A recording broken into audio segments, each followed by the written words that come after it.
আমাদের বাঙালিদের কত রকম নিয়ম আছে, তাই না? ওই যে কথায় আছে 12 মাসে 13 পার্বণ, এরকমই একটা নিয়ম ছিল দিদির বাড়িতে গত পরশু। নামটা হচ্ছে অরন্ধন। আর অরন্ধন মানেই তো তোমরা জানো যে আগের দিন রান্না করে পরের দিন খাওয়া। যাই হোক, সঙ্গে ছিল পান্তা ভাত, মসুরির ডালের বড়া আর মাছের ঝাল, তার সাথে ছিল আমড়া দিয়ে টকের ডাল, আর ছিল আলু পোস্ত। তার সঙ্গে চলছিল গল্প, গুজব, আড্ডা, ঝগড়া, মারামারি, কত কিছু। এরকম একটা অকেশন থাকলে ভালোই হয়, তাই না? আবার সবার সাথে দেখা হয়ে যায়, কত সুন্দর একটু আড্ডা মারা যায় সবাই একসঙ্গে বসে।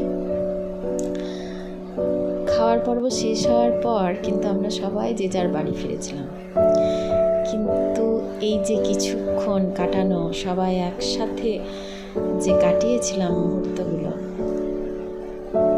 সেই মুহূর্তগুলোই মনের মধ্যে থেকে যায়, তাই না?